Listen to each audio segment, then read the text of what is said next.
They think that life can surprise you at any stage. I believe I always imagined there would be a time when I'd have everything figured out. A peaceful, straightforward routine without the worries and responsibilities of youth. But perhaps life doesn't unfold that way. Maybe there are moments that shake us, causing us to reconsider our grasp on certain ideas. My name is Eileen, and I'm 63 years old. After a career as a school principal and raising two exceptional children, I thought I knew who I was. My spouse passed away 5 years ago, and since then, I've built a life filled with calm routines, morning walks, gardening, and staying connected with family. I thought excitement and spontaneity were things I had left behind in my younger years. But recently, something shifted in ways I can't fully explain. It started so subtly that I almost didn't notice. A lingering glance, a quiet moment, a connection that seemed harmless, until it wasn't. My son Adam has a friend named Caleb, who has been close to our family for many years. He was like a son to me, someone I'd always trusted and respected. But something changed in the span of a single day. There was a quietness between us that felt odd, like something unspoken neither of us knew how to address. Reflecting on it now, it's hard to grasp how a life filled with stability and confidence could suddenly seem so delicate and open to doubt. I keep thinking about what happened that day and why it still lingers in my mind. This is my story. Though my life isn't remarkable, it's a pleasant life, and I enjoy it that way. After more than 30 years as a school administrator, I decided to retire, hoping to finally enjoy some peaceful time. My husband, Neil, passed away 5 years ago. He was a steady, compassionate man, and despite our differences, we loved each other deeply. Losing him was tough, but I found strength in my daily routines and close connections with our children, particularly with Adam. Adam and I have grown closer since Neil's death. At 35, Adam is dependable. Neil and I were always proud of his responsible nature. Though he lives alone, he visits frequently and maintains a strong sense of responsibility. Adam brings warmth and joy to our quiet home with his stories and humor. Caleb, one of Adam's closest friends, often joins him. They met in college, and since then, Caleb has become a regular part of our lives. At 37, he has established a successful career in engineering, and his steadiness and commitment remind me so much of Neil.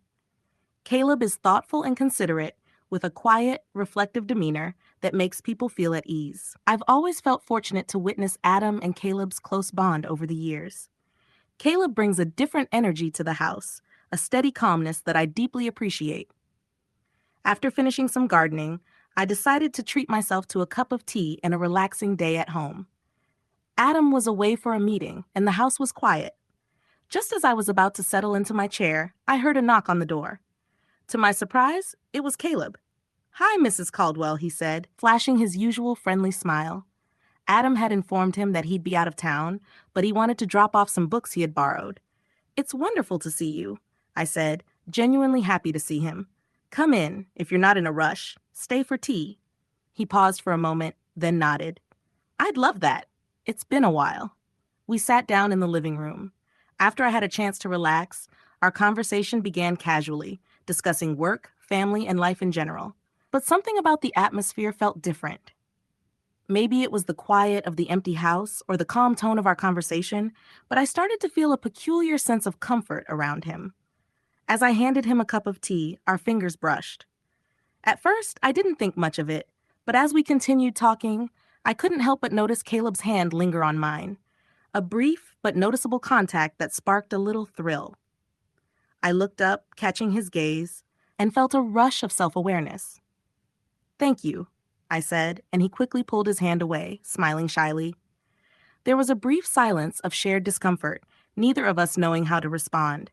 It was just a small gesture, our hands briefly touching in a moment of uncertainty. But something changed in that fleeting second.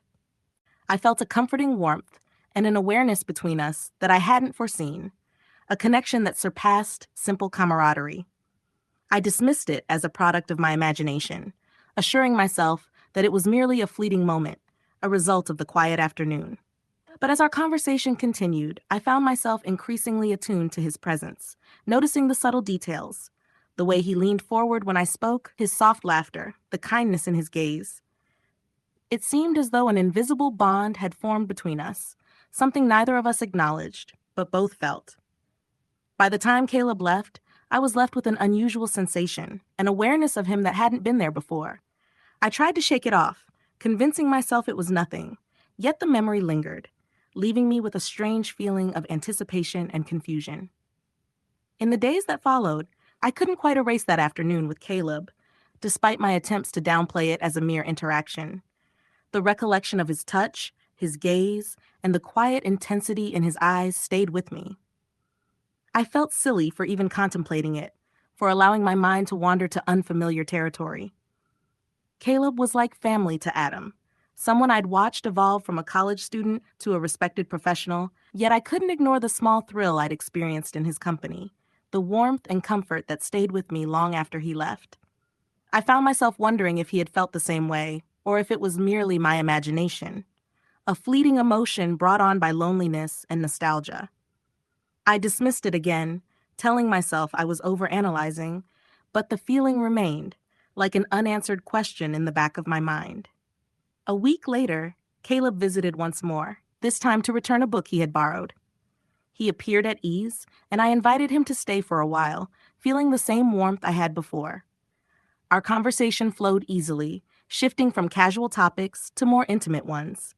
He shared his thoughts on his career, his aspirations, and the challenges he faced. As he spoke, I felt a sense of pride, like a mother watching her child mature. But there was something else, too. A growing awareness of the way he looked at me, the attentiveness in his gaze, the unspoken connection that felt both natural and unsettling. Our conversations deepened, and with each meeting, I felt the unspoken tension build. It was subtle, a quiet understanding that neither of us addressed, yet both of us felt. I tried to convince myself it was simply friendship, but deep down, I knew it was something more, a feeling I hadn't anticipated and wasn't sure how to handle. Over the following weeks, Caleb's visits became more frequent, and with each stop by, I felt a mixture of excitement and guilt. I cherished his company and looked forward to our conversations, as well as the warmth and understanding he brought into my life. But I was also becoming increasingly uneasy. There was a quiet fear that I was crossing a line, allowing myself to develop feelings that weren't appropriate for our relationship. One evening, as we sat in the living room flipping through an old family photo album, I realized just how much I had come to enjoy his presence. We laughed over memories and exchanged stories, and for a moment, I felt a sense of companionship I hadn't experienced in years. But as he leaned in to look at a photo, his arm brushed against mine, and I felt my heart race. It was a small gesture, a connection, but the closeness and the warmth of his touch sent a rush through me that I couldn't ignore. I looked at him, our eyes meeting, and for a brief moment I sensed a connection that went beyond friendship, an unspoken bond that left me both exhilarated and apprehensive. I knew I had to stop this, to pull away before things went any further. Yet each time I tried to convince myself to end our meetings, I felt a pang of regret, a longing for the comfort and warmth he brought into my life. I couldn't deny the loneliness I had felt since Neil's passing, the quiet ache that had become a part of my daily existence. Caleb's presence filled that emptiness and offered a sense of companionship and understanding I hadn't realized I needed. And though I knew my feelings were inappropriate, I couldn't bring myself to let go, to close the door on the one connection that made me feel truly alive. One evening, with Adam still away, Caleb came by to drop off some groceries he had picked up for me. I invited him to join me for dinner, and we spent the evening cooking together, laughing, sharing stories, and relishing each other's company. As the night progressed, our conversation became softer, more introspective. Caleb opened up about his challenges, his isolation, and the difficulties of balancing his career with his personal life. I listened intently, feeling a profound sense of empathy and understanding, a bond that transcended words. At one point, while I was doing the dishes, I felt Caleb's hand gently rest on my shoulder. It was a light touch, tender and reassuring, yet it sent a warmth through me that I couldn't dismiss. I looked up and met his gaze, and in that instant, I saw the same emotions mirrored in his eyes, a quiet yearning, a depth of feeling. That moment left me speechless. "I don't know," he began, his voice soft and almost uncertain, "how to express this, Mrs. Scott Caldwell, but I feel something between us. I'm not sure what it is, but I can't ignore it. My heart raced, a blend of astonishment and anxiety building inside me. I wanted to reject it, dismiss it as trivial, but I knew that would be untruthful. I studied him, seeing the vulnerability in his expression, the same hesitation and longing I felt. "We can't," I replied, my voice barely audible. "This isn't something we can pursue." He nodded, but his hand remained on my shoulder, a silent reassurance of his own uncertainty. We stood there in silence, both of us struggling with the weight of our emotions and the reality of the line we had crossed without speaking. After a long pause, he stepped back, his expression full of regret. "I'm sorry, Mrs. Caldwell. I didn't mean to make you feel that way." "You didn't," I said, offering him a small smile, acknowledging the complexity of the situation. We finished our dinner in silence, the atmosphere heavy, but strangely comforting. I knew whatever had transpired between us was real, yet impossible. Though we spoke little, we both understood that some boundaries couldn't be crossed, no matter how tempting they appeared. In the weeks following our conversation, Caleb continued to visit, but we approached each meeting with newfound caution and courtesy. We maintained a quiet understanding, an unspoken agreement, to keep our emotions in check, avoiding anything that could be misunderstood. Our visits, once filled with casual laughter and comfortable silences, became carefully structured exchanges, each of us fully aware of the new boundary we had established. But despite our best efforts, the tension was undeniable. A glance, a small gesture, the way our conversations occasionally veered into more thoughtful, introspective subjects, everything felt more intense. Each meeting felt like walking a delicate line between friendship and something unspoken, and I felt as though I was holding my breath, waiting for a shift. I found myself longing for the ease we once shared, that uncomplicated friendship, which now seemed lost in the growing complexity between us. One evening, as we sat in the living room discussing a book we had both recently read, Caleb's hand brushed against mine.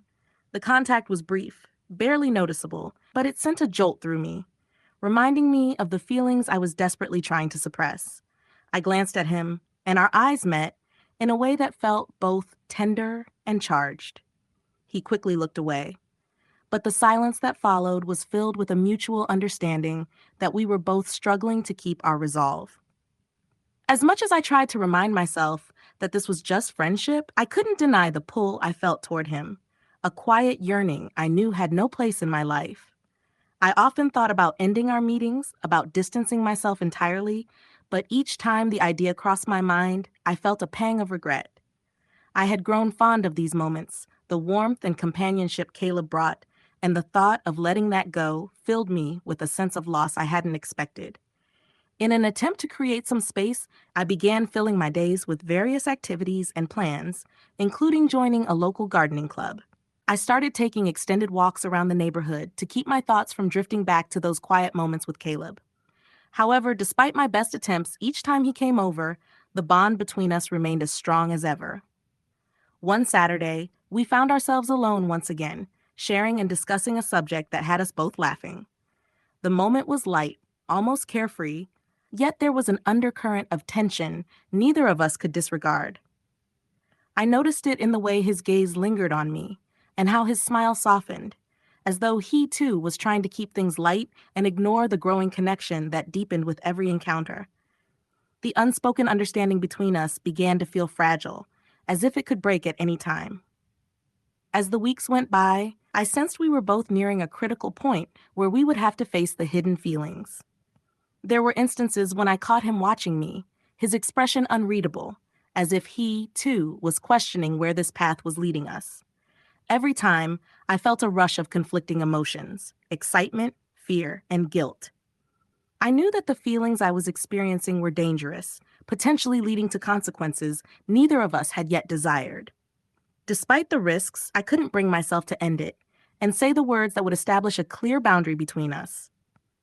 The tension between us intensified with each passing day until our encounters became a delicate balance of restraint and quiet longing.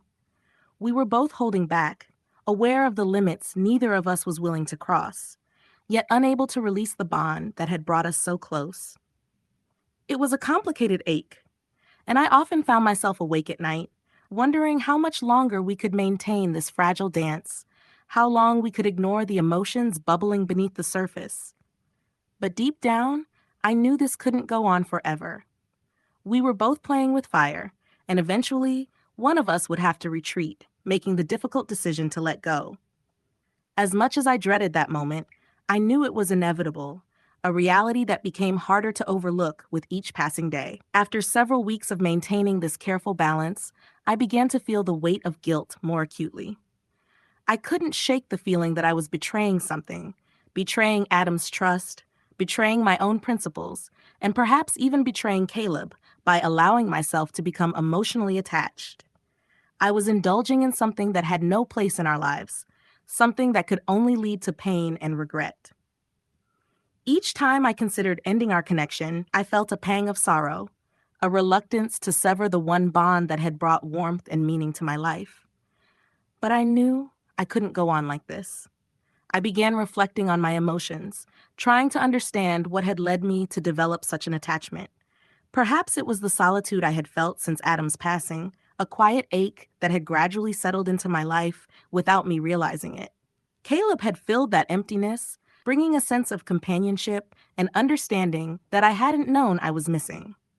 But even as I acknowledged this, I understood that my feelings were inappropriate and that I was risking far too much for a connection that held no future.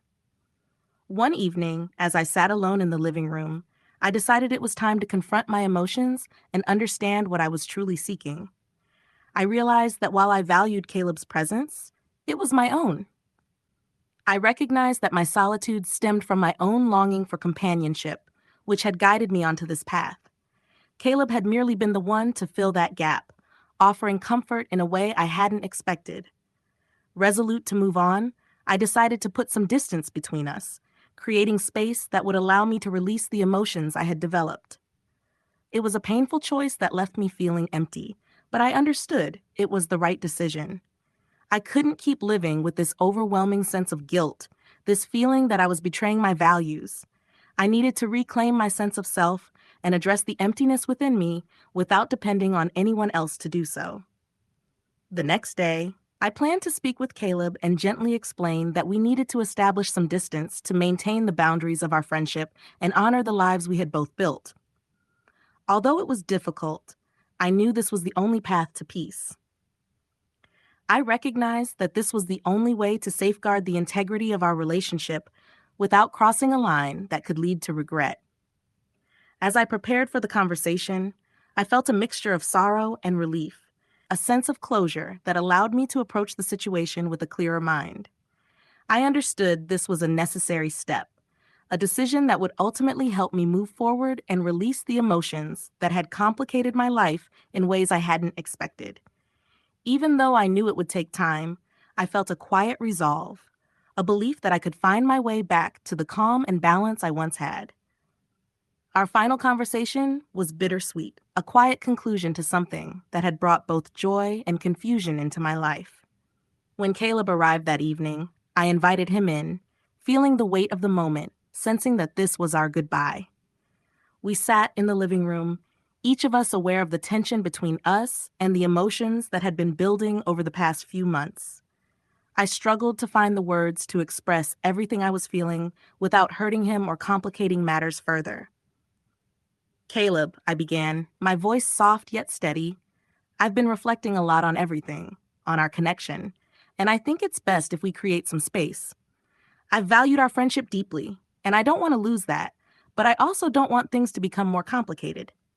He looked at me, his expression filled with understanding, but also sadness. "I understand, Mrs. Caldwell.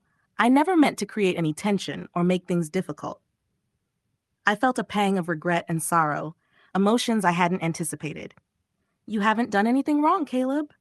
It's just, I think I let myself become too attached, and I need to step back and focus on finding peace within myself." He nodded gently.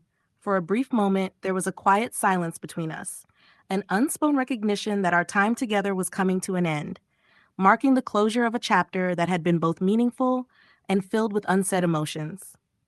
"I'll miss you," he said, his voice barely above a whisper.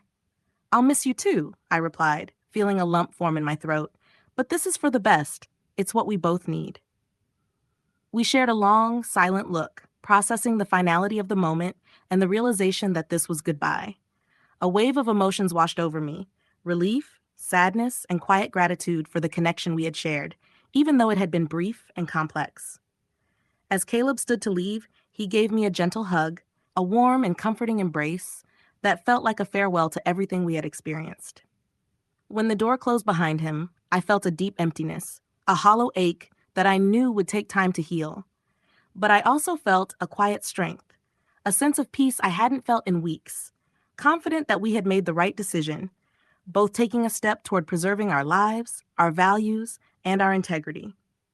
In the days that followed, I found myself reflecting on our bond, the moments that had brought us close, and the emotions that had threatened to pull us apart. I understood that while our connection had been intense, it also reminded me of the importance of boundaries and the need to protect the relationships that define us.